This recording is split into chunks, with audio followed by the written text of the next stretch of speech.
మీ ఇంట్లో ఉన్న డ్రైవర్స్ కానీ మెయిట్స్ కానీ మీ వైఫ్ని చివరిసారిగా ఎప్పుడు చూసా ఉన్నారు? వెనస్డే ఈవినింగ్ చూశారట. డ్రైవర్ డ్యూటీ అయ్యాక ఇంటికి వెళ్ళేటప్పుడు రేపొద్దున ఎన్నింటి రావాలమని నా వైఫ్ని అడిగాడట. ఎప్పట్లా వస్తే చాలని తను చెప్పిందట. ఆ తర్వాత ఎవరూ తనను చూసినట్లేదు. ఆ రోజు మీరు ఎక్కడున్నారు సార్? హైదరాబాద్లో ఓ టీవీ ఛానల్ మీటింగ్ అని వెళ్ళాను. లాస్ట్ ఫోన్ మీ వైఫ్కి ఎప్పుడు చేశారు? Next day morning.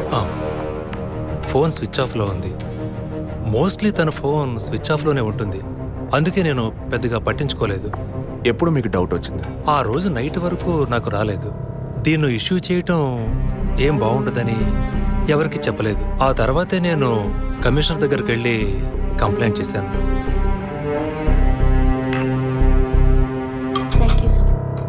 సో వివాహం ఎన్నేళ్ళైంది? 4 years. కిడ్స్? ఇంతవరకు వద్దని పోస్ట్పోన్ చేసుకుంటూ వచ్చాం. Now we're in plan. మీ వైఫ్కి హాబీస్, పర్సనల్ యాక్టివిటీస్ ఏమైనా ఉన్నాయా? తను పెద్ద క్రికెట్ ఫ్యానిటీ. ఇండియా గెలవాలని తను చర్చికి పోయి స్పెషల్ ప్రేయర్ కూడా చేస్తుంది. అంత పిచ్చి. ఓ, మీ వైఫ్కి దేవుడు అంటే అంత నమ్మకమా? యా, సండే మిస్ అవ్వకుండా చర్చికి పోయి వస్తుంది. కొన్ని సమయాల్లో లైఫ్లో కొన్ని ముఖ్యమైన నిర్ణయాలు కూడా చర్చి ఫాదర్ అడిగి తీసుకుంటుంది. ఏ church? Villivakkam saint Thomas church. ఆ చర్చ్ ఫాదర్ జోసెఫ్ చనిపోయారని తెలుసా మీకు? యా, మా న్యూస్ డివిజన్ స్టాఫ్ ద్వారా I just got to know it. Thanks for your cooperation. Will get back to you shortly. Thank you. అంత స్ట్రాంగ్గా మీరు ఎలా చెప్పగలుగుతున్నారు విజయ్? జెసికాని పోయిన బుధవారమే ఇంట్లో వాళ్ళు చివరిసారిగా చూశారు sir. Saint Thomas church father Joseph murder గురువారం నాడు జరిగింది. అందులోనూ ఫాదర్ జోసెఫ్ చనిపోయింది పాపాలు ఒప్పుకోలు చోటు కావడం వల్ల ఆ రోజు ఉదయం ఆయన ఎవరికో పాప క్షమాపణ చేస్తుంటారు. అది జెసికానే ఎందుకు కాకూడదని నా అసంప్షన్. Good morning sir. రండి స్టీఫెన్, కూర్చోండి. Vijay, yes sir. Father death case వీరే డీల్ చేస్తున్నారు. Hello sir. Hello. Vijay handle చేస్తున్న కేసులో కనిపించకుండా పోయిన అమ్మాయి ఫాదర్ మరణించిన టైంలో పాప క్షమాపణ కోసం వచ్చి అక్కడ ఉన్నందువల్ల ఈ హత్యకి ఆ అమ్మాయికి సంబంధం ఉండొచ్చేమో అని వీరు అనుమానం. ఉండొచ్చు సార్. మనం అలా అనుమానిస్తే ఫాదర్ చనిపోయిన సమయంలో బయటికి వెళ్ళిన వాచ్మెన్ దగ్గర నుంచి బెల్ కొట్టేవాడి వరకు అనుమానించాలి. It is simple. ఒక చర్చి ఫాదర్గా వారి సర్వీస్కి వంక పెట్టలేం. కానీ వారి పర్సనల్ లైఫ్ ఎంక్వైరీ చేసినప్పుడు వారికి ఒకసారి బైపాస్ సర్జరీ జరిగినా మరోసారి సర్జరీ చేయాల్సి వచ్చింది. ఆపరేషన్ ఖర్చులు, చేసిన అప్పులు, వీటన్నిటి వల్ల వారి నిర్ణయానికి వచ్చి ఉండొచ్చు. సూసైడ్ అంటానికి కావాల్సిన సిమ్టమ్స్ అన్నీ ఉన్నాయి. ఈ కేసు గురించి మీ ఒపీనియన్ ఏంటి? నాకు మాత్రం చర్చ్ ఫాదర్ మరణం సూసైడ్ కాదని ఎందుకో డౌట్ సార్. ఎలా చెప్పగలుగుతున్నారు? ఆయన పర్సనల్ లైఫ్లో ఎలాంటి వారైనా కావచ్చు, కానీ ఒక స్వచ్ఛమైన క్రిస్టియన్గా జీవించేవారట. అంత స్వచ్ఛమైన క్రిస్టియన్గా ఉన్నవారు తన రక్తాన్ని పవిత్రమైన చర్చ్లో చెందించాలని ఎప్పుడూ అనుకోరు. పోనీ ఒకవేళ సూసైడ్ చేసుకోవాలనుకున్నా అది వారి ఇంట్లో చేసుకుని ఉండేవారు. వారు ఆ పని చేయలేదు. ఫాదర్ కన్నా ఎక్కువగా బైబిల్ చదివినట్టున్నారు. దీనికి బైబిల్ చదవాల్సిన అవసరం లేదు. క్రైస్తవ మతతత్వాన్ని అర్థం చేసుకుంటే చాలు. జెసికా కేసుని, ఫాదర్ కేసుని ఒకే యాంగిల్లో పరిశీలిస్తేనే మనం ఒక నిర్ణయానికి రాగలుగుతాం సార్. మరి ఇంకేంటి సార్, దివ్య దృష్టి ఉన్నట్టు అన్ని వీరే చెప్తున్నారు. ఈ కేసు కూడా వీరికి అప్పగించండి. ఎస్ స్టీఫెన్, నేను అదే మంచిదనుకుంటున్నాను. దీన్ని విజయ్ హ్యాండిల్ చేస్తాడు. సార్. ఏంటి సార్? కేసుకు సంబంధించిన ఫైల్స్ అన్ని వీరికి అప్పచెప్పండి. విజయ్ సార్, ఫాదర్ కేసులో మీకు అసిస్ట్ చేయడానికి స్టేషన్ సబ్ ఇన్స్పెక్టర్ తిరుపతి అని ఒక ఆయన ఉన్నారు. ఆయన మీకు హెల్ప్గా ఉంటారు. కాకపోతే కాస్త ఎక్కువగా మాట్లాడతారు, చూసుకోండి. I will handle it sir. Thank you.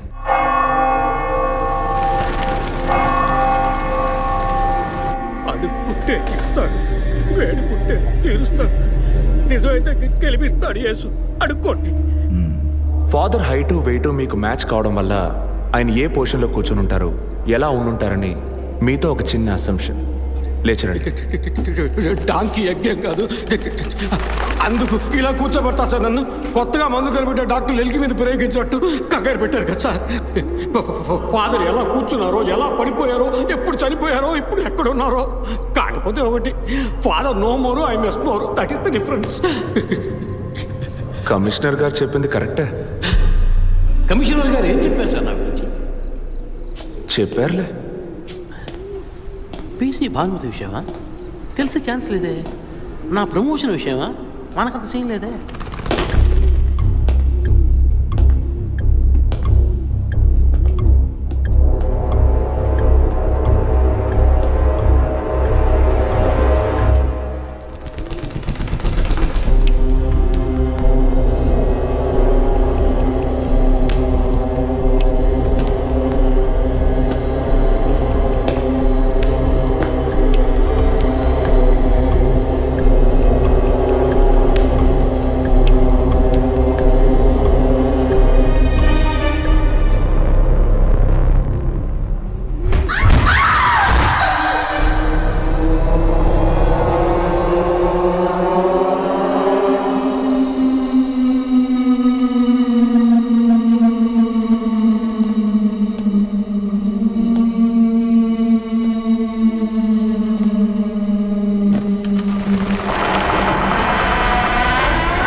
గట్ట కొట్టేది ఈయనే సార్.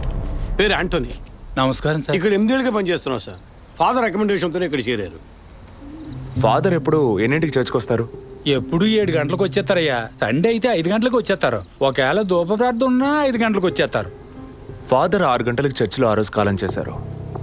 ఆ రోజు స్పెషల్గా ధూప ప్రార్థన ఏమైనా జరిగిందా? అసువంటిది ఏం లేదే. మరెందుకు ఫాదర్ అంత ఎర్లీగా వచ్చారు? ఫాదర్కి తెలిసిన ఎవరైనా విఐపీలు పాప ఒప్పుకోలకు వచ్చినప్పుడు ఒకరోజు ముందుగానే ఫోన్ చేసి వచ్చేస్తారయ్యా. ఆ రోజు ఎవరైనా వచ్చారా? ఆ రోజున బిడ్డకు ఒళ్ళు బాగోలేదని ఇంటికి వెళ్ళిపోయినయ్యా. కానీ వెళ్ళేటప్పుడు తలుపు ముయ్యొద్దు, తెరిచే ఉంచు అన్నారు. గేట్ తెరిచి ఉంచిన విషయాన్ని ఇంతకు ముందు వచ్చిన పోలీసులు కానీ లేక వీరు కానీ మిమ్మల్ని అడిగారా? లేదయ్యా, ఈ అడగలేదయ్యా.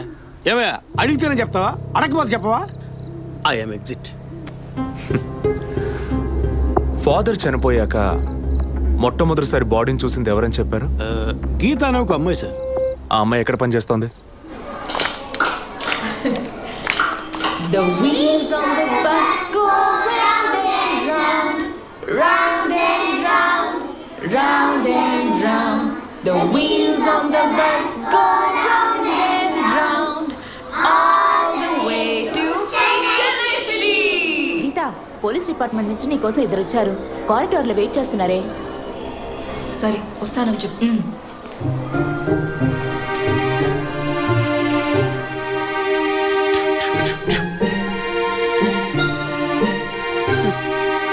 ఈ వయసులో పిల్లలు అన్నాక ఇలాగే అలా చేస్తుంటారులేండి. కానీ రేపు పెద్దయ్యాక మదర్ తెరిసా కావచ్చు, తాత గాంధీ కావచ్చు, మామ నెహ్రూ కావచ్చు.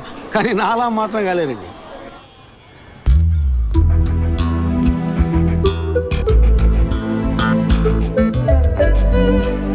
అది వస్తుంది తనే గీత. పేరు వరకే, నోరు తెరిస్తే రాత్రి మార్చేస్తా సార్. ఎందుకు నన్ను రమ్మన్నారు? మీరేనా గీత? అవును నేనే. ఏం కావాలి? I'm assistant commissioner Vijay Prakash. Me ID card ఇవ్వండి. ఈ మధ్యగా ఎలక్షన్లు పూర్తయి అంతలోనే మధ్యంతర ఎన్నికలా సార్? ఓటర్ ఐడి అడుగుతున్నారు, ఇవ్వండి. I mean me voter ID కాదు, మీరు పోలీస్ అని గుర్తించే ఐడి కార్డ్ అడిగాను. ఏ ఐడి కార్డు ఉంటేనే మాట్లాడతారా? ఏ అడగకూడదా? ఏంటి బస్ పాస్ పారేసుకుని స్టూడెంట్ ఎదుర్కొంటున్నాడు? సరే విషయం ఏంటో చెప్పండి. ఫాదర్ కేసులో ఆయన బాడీని ఫస్ట్ టైం చూసింది మీరే. దాని గురించి మీతో కొంచెం మాట్లాడాలి. నేను ఎన్నిసార్లు చెప్పాలి, నాకు అర్థం కావట్లేదు. 2 రోజుల ముందే కదా వచ్చారు. నేనా? మీ డిపార్ట్మెంట్ నుంచే వీరు కూడా వచ్చారు. 2 గంటల సేపు నా ఇంటికి వచ్చి ఇంట్రోగేట్ చేశారు. పక్కింటి వాళ్ళకి సమాధానం చెప్పలేకపోయాను. ఇప్పుడు ఇలా వర్క్ చేసే ప్లేస్కి వచ్చి టార్చర్ పెడితే ఎలా చెప్పండి? అందరూ అన్నారు పోలీసులతో వద్దు అని. నేనే వినలేదు. ఆ డెడ్ బాడీని చూసిన వెంటనే వెళ్ళిపోవాల్సింది. ఆ పని మీరు చేస్తుంటే మీ ఇంటికి పోలీస్ కుక్కలు వచ్చేవి. ఏంటి బెదిరిస్తున్నారా? బెదిరించలా, మీకు సమాధానం చెప్పాను. ఇలా చూడండి, మీ డిపార్ట్మెంట్ నుంచి ఎంతమంది వచ్చినా, ఎన్ని తడవలు వచ్చినా ఏం అడుగుతారు మీరు? ఎందుకు చర్చికి వెళ్ళారు? ఎందుకు పొద్దున్నే వెళ్ళారు? ఫాదర్ డెడ్ బాడీని ఎప్పుడు చూశారు? మీరు చూసినప్పుడు ఆయన ప్రాణాలతో ఉన్నారా? అంతే కదా. దయచేసి వెళ్ళిపోండి ప్లీజ్. నేను ఇప్పుడు ఇక్కడికి ఎంక్వైరీ చేయడానికి వచ్చింది మీరు ఆయన బాడీని చూసినందుకు కాదు. మరి అదే ఒక మర్డర్ అయి ఉంటే డైరెక్ట్గా చూసుంటారుగా, అది అడగడానికి. నెక్స్ట్ టైం వచ్చినప్పుడన్నా మీరు నిజం చెప్పడానికి ప్రయత్నించండి. నెక్స్ట్ టైం కూడా వస్తామా? ఇన్వెస్టిగేషన్లో ఇంటర్వల్?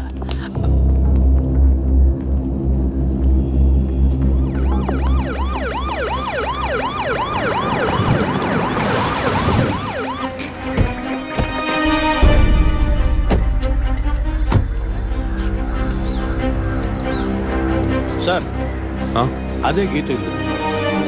వెళ్ళి చూసిరండి. ఆ ముసలాన్ని మళ్ళీ చూడాలా?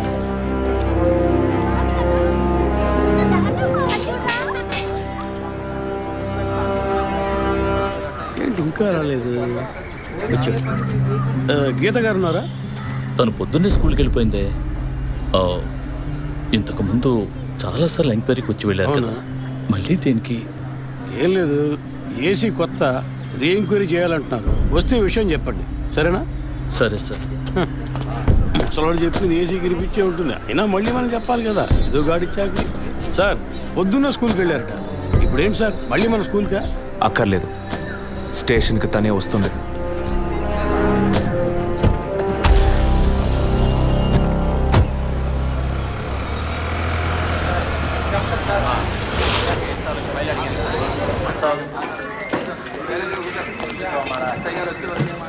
మిస్సింగ్ కేసును తేలిగ్గా తీసుకోకండి సార్ రేపే నాకు ప్రోగ్రెస్ తెలియాలి. ఓకే సార్ మిమ్మల్ని చూడడానికి వచ్చారు. కూర్చోండి. వర్కింగ్ ప్లేస్కి రావద్దు అన్నాను కదా, మరి ఎందుకు సార్ మా ఇంటికి వచ్చారు? పోలీస్ స్టేషన్కి ఆడపిల్ల రావడం ఓకేనా? ఓకే అంటే చెప్పండి. ఎప్పుడు ఏ క్లారిఫికేషన్ కావాలన్నా పిలుస్తాను. ఇప్పుడు ఏ క్లారిఫికేషన్ చెప్పండి. ఈ చైన్ మీద. హలో, నేను క్రిస్టియన్ని కాదు. Alex, sir. Yes sir. మీరు కొండకి ఎప్పుడు వెళ్తున్నారు? వచ్చే వారం సార్. నేనే మిమ్మల్ని లీవ్ అడగాలనుకున్నాను సార్. సరే, ఓకే, పిలుస్తాను. Thank you sir. నేను కూడా వారం వారం చర్చ్కి వెళ్తాను. అంత మాత్రాన క్రిస్టియన్నా? It makes no difference. Jesus, Gandhi, షేక్ వారా వీళ్ళు ఇప్పుడు ఫ్యాషన్ సింబల్స్ అయ్యారు. ఇలా చూడండి, మొదట ఆ చైన్ నాది కాదు. నెల నెల చర్చ్కి వచ్చే ఫండ్స్ నుంచి స్కూల్కి ఇచ్చే డొనేషన్ ఫాదర్ ద్వారా నేనే తీసుకొస్తుంటాను. అందుకే ముందు రోజు ఈవినింగ్ ఫాదర్తో ఫోన్లో మాట్లాడి నెక్స్ట్ డే మార్నింగ్ 7:45కి నేను చర్చ్కి వెళ్ళాను. నేను లోపలికి పోయి ప్రేయర్ హాల్లో చూస్తే అక్కడ ఫాదర్ లేరు. సరే, నీ కన్ఫెషన్ హాల్లో పోయి చూస్తే అక్కడ ఫాదర్ చనిపోయి ఉన్నారు. ఆ తర్వాత ఎలా బయటకు వచ్చానో నాకు తెలీదు. స్కూటీ ఎక్కి బయలుదేరటమే నాకు గుర్తుంది. స్కూటీలో 7:45కి మీరు వెళ్ళానంటున్నారు. చర్చ్ ఎంట్రన్స్లోకి వెళ్ళాక గేట్ సగమే తెరిచుందా లేక పూర్తిగా తెరిచుందా? పూర్తిగానే తెరిచింది. బండిని చర్చ్కి లెఫ్ట్లో పార్క్ చేశారా, రైట్లో పార్క్ చేశారా? రైట్లోనే పార్క్ చేశాను. సైడ్ స్టాండ్ వేశారా, సెంటర్ స్టాండ్ వేశారా? ఎందుకు? జస్ట్ ఆన్సర్ మీ. సైడ్ స్టాండే వేశాను. లాక్ చేశారా? చేశాను. అప్పుడు మీ ముఖాన్ని తప్పకుండా అద్దంలో ఒక్కసారైనా చూసుకొని ఉంటారు. అద్దానికి కేసుకి లింక్ ఏంటబ్బా? ఆ సమయంలో చుట్టూ ఎవరైనా ఏదైనా మూవ్ అయినట్టు తెలిసిందా? లేదు. Any car, bike? లేదు. తప్పకుండా చూసుంటారు మీరు. ఒక్కసారి ఆలోచన చూడండి. బికాస్ ఫాదర్ చనిపోయిన టైము, మీరు చర్చిలో ఉన్న టైము మోరాలస్ ది సేమ్. ఇంత డీప్ ఇన్వెస్టిగేషన్ అవసరమా? అవును, అక్కడ ఒక కారు ఉన్నట్టే అనిపిస్తోంది. ఇది మనకి చెప్పలేదే, మనం అడిగితే కదా చెప్పేది. ఈ కార్ ఏమో చూడండి. అవును, ఇటువంటిది అయ్యుండొచ్చు. కారులో ఎవరైనా ఉన్నారా? లేరు. నిజంగా? అదే ఎవరు లేరని చెప్తున్నానుగా. Okay, cool. తర్వాత? ఆ తర్వాత చర్చి లోపలికి వెళ్ళాను. మొత్తం 3 ఎంట్రీలు ఉన్నాయి. మెయిన్ ఎంట్రీలోంచి వెళ్ళారా లేక సైడ్ ఎంట్రీలోంచి? మెయిన్ ఎంట్రీ క్లోజ్ చేసింది, అందుకే సైడ్ ఎంట్రీలోంచి వెళ్ళాను. సరే, మరి తిరిగి వచ్చేటప్పుడు ఎటు నుంచి వచ్చారు? అదే వచ్చి కంగారులో ఎట్నుంచి వచ్చానో ఏమో గుర్తులేదంటున్నానుగా. అక్కడ ఏదైనా మిస్ చేసుకున్నారా? లేదు. ఆలోచించి చెప్పండి. లేదు. ఏంటి ఇన్వెస్టిగేషన్ టైంలో గిఫ్ట్ ఇస్తున్నాడు, జడ్జిమెంట్కి అందడం లేదే. Is this yours? స్కూటీని తీసేటప్పుడు కీచైన్ని మిస్ చేసుకున్నాను. కింద పడ్డ కీ తీసాక మీరు ఒక భయంతో కంగారుతో బండి స్టార్ట్ చేస్తుంటారు. అప్పుడు ఆ కార్ అక్కడ ఉందా?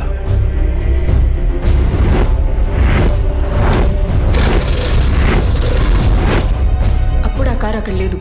That's it. జెసికా చర్చ్కి వచ్చింది, స్ట్రగుల్ జరిగింది. బయటికి వెళ్ళేటప్పుడు ఒంటరిగా వెళ్ళే అవకాశం లేదు. పూర్తయిందా? ఇప్పుడు నన్ను వెళ్ళమంటారా? Anyway, thanks lot miss Geetha. No mention. మీరు చక్కగానే ఇన్వెస్టిగేట్ చేస్తున్నారు. Thank you. మీరు తెలివిగానే సమాధానం చెప్పారు. నన్ను మళ్ళీ మళ్ళీ పిలవరుగా? చెప్పలేం. ఆ? మీరు పూర్తిగా నిజం చెప్పలేదు కదా, అందుకని పిలవచ్చు. ఎందుకు? అచ్చం చూసానా? కాదు, ఆ హత్య మీరే చేసి ఉండొచ్చుగా. ఇచ్చే ట్విస్ట్. ఇలా తేపా మీరు పిలిస్తే నేను రావాల్సిన అవసరం లేదు. Too much. This is the last.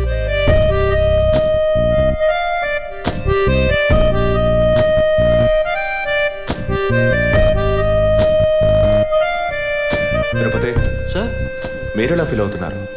ఈ అమ్మాయి చాలా మంచి అమ్మాయి సార్. నేను కేసు గురించి అన్నాను. అదే సార్ నేను అన్నది. ఈ అమ్మాయి కేసుకి బాగా కోఆపరేట్ చేస్తాం.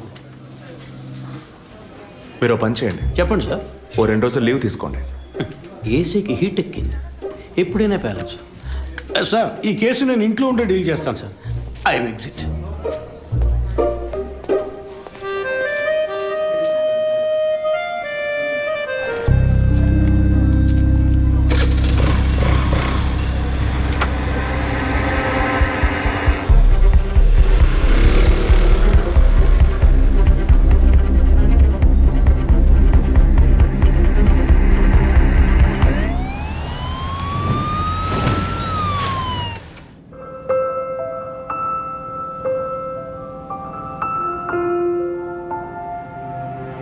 Yes, she is conceived. Thank you doctor, thank you so much. 2 months, 10 days. సంతోషకరమైన వార్త విన్న వెంటనే నాకు ఇప్పుడు ఏం మాట్లాడాలో తెలియట్లేదు డాక్టర్. దేవుడి వరాన్ని కాస్త ఆలస్యంగా ఇచ్చాడు అంతే. డాక్టర్, ఇక మీద నేను నా భార్యను ఎలా చూసుకోవాలి? మన పెద్దవాళ్ళు చెప్పందా, కొత్తగా నేను చెప్పేది ఏముంది? బట్ యాజ్ అ డాక్టర్ నేను ఇప్పుడు ఏమీ చెప్పను. ఈ ఆనందంలో చెప్పినా అర్థం కాదు. ముందు ఈ శుభవార్త ఇంట్లో చెప్పి వాళ్ళని సంతోషపరచండి, ఓకే? ఈ సంగతి తెలిస్తే ఇంట్లో మాకన్నా అమ్మా నాన్న ఎక్కువ సంతోషిస్తారు. మరి ఆలస్యం దేనికి, ముందు ఫోన్ చేసి చెప్పేయండి. Sure doctor. ఒరే విజయ్, రారా. అభి ఇప్పుడే ఫోన్ చేసింది, తను కన్సీవ్ అయిందట. నేను బాబుని కాబోతున్నాను రా. ముందు నోరు తీపి చేసుకో. నువ్వు బాబాయ్ కాబోతున్నావు. అయ్యో రారా, నేను సంతోషం పట్టలేకపోతున్నాను. ఆడు చేతులు ఆడటం లేదు రా. మా ఇంటికి ఒక కొత్త వెలుగు రాబోతోంది మేడం. ముందు మా కులదైవాన్ని దర్శించుకోవడానికి కొంచెం ముక్కులన్నీ తెచ్చుకుంటాం.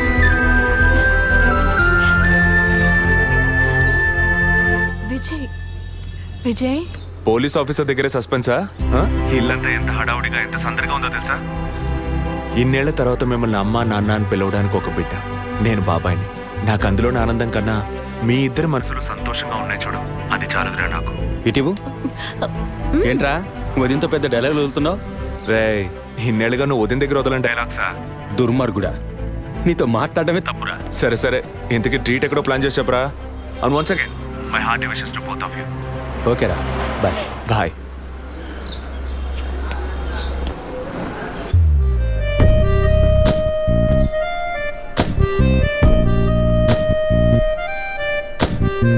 ఇల్లు మారితే తెలీదా?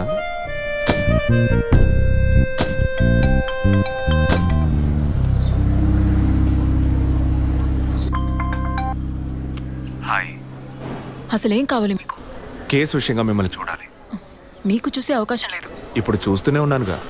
ఏంటి బిల్డప్పా? ఇంటి ముందుకొచ్చి నుంచుంటే చూడొచ్చనా? మేము అసలు అక్కడ లేనే లేము, ఇక మీరు ఎలా చూస్తారు? ఆ ఇంటి ముందు నిలబడి చూస్తే కనపడరు, కానీ Ashok Nagar Majestic flat number 15 second floor balcony నుంచి చూస్తే తప్పకుండా కనపడతారు.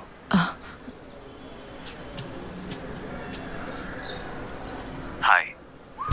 ఇక మీద మీరు ఇంట్లో ఉన్నారా బయటికి వెళ్ళారా అని ఫోన్ చేసి తెలుసుకోవాల్సినంత అవసరం లేదు. ఎందుకు తెలుసుకోవాలి? కేసు విషయంగానే. హత్య చేసుంటాననే కాదు, హత్య చేయడానికి స్కెచ్ వేసి ఇచ్చినందుకు. ఓ పోలీస్ ఆఫీసర్ అయ్యుండి ఇలా ఫ్లర్ట్ చేస్తున్నారే, ఇదేమైనా కరెక్టా? ఫ్లర్టా?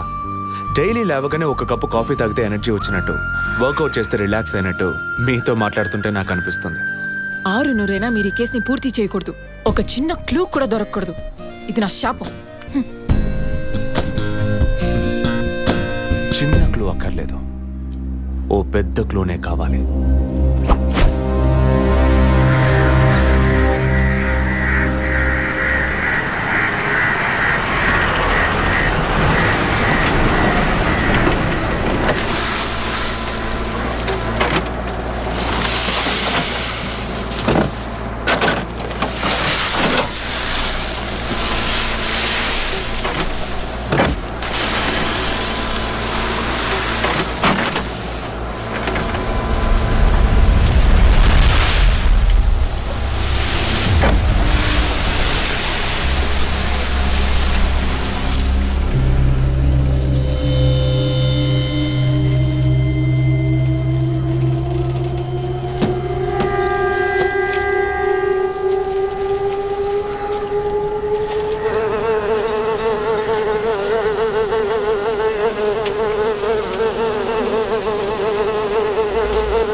బాడీ జెసికాదే అని కన్ఫర్మ్ చేశారా? సార్ ఇప్పుడు ఫారెన్సిక్ రిపోర్ట్లో ఎక్స్టర్నల్ మార్క్స్ చూసి ఆమె జెసికా అని కన్ఫర్మ్ చేశారు సార్.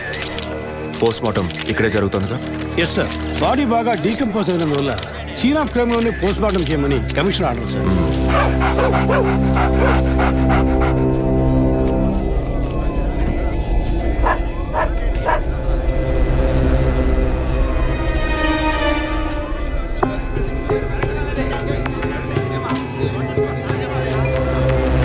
తిరుపతి సార్ కార్లో ఉన్న థింగ్స్ అన్ని మిస్ చేయకుండా కలెక్ట్ చేసి పెట్టండి. Okay sir.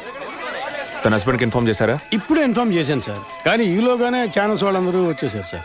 పోస్ట్ మార్టం ఎక్కడ జరుగుతోంది?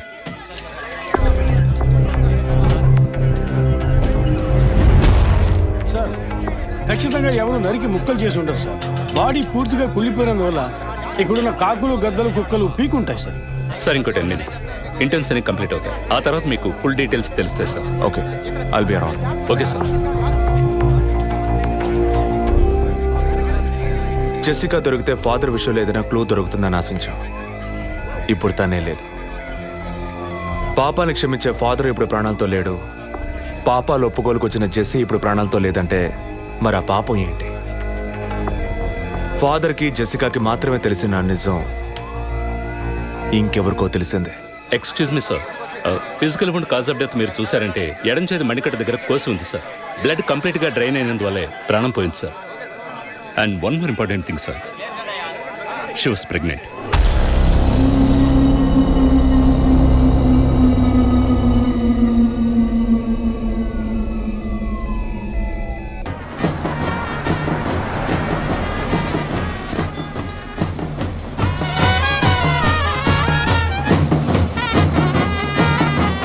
టైం ఎంతైందో చూడు. చెప్పానన్నా సార్ మినిస్టర్ లైన్లో ఉన్నారు. అయ్యా లేటు గీటు ఏం లేదయ్యా, తొందర ఏం లేదు, నిదానంగా రండి. మీరు అమ్మ వచ్చి గాజులు వేస్తేనే కదా ఫంక్షన్ నిండుతాను. ఏమండి? సరేనయ్యా, అయ్యగారు ఎప్పుడు వస్తారు? ఆలస్యం అవుతుందండి. ఇంకో 10 నిమిషాల్లో వచ్చేస్తారు. నువ్వు వెళ్ళి అక్కడ చేయాల్సిన పని చూడు ముందు. ఇంకోసారి ఫోన్ చేయండి.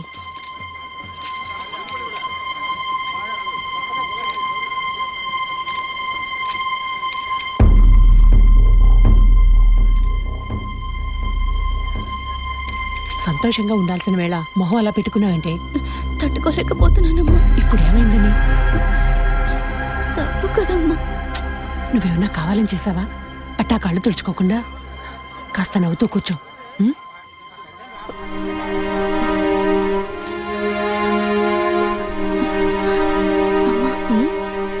నేను రెస్ట్ రూమ్కి వెళ్ళొస్తాను. వెళ్ళు, అలాగే రీఫ్రెష్ అయ్యరా. త్వరగా రా, మంత్రి గారు కూడా వచ్చే టైం అయింది. అర్థమైందా?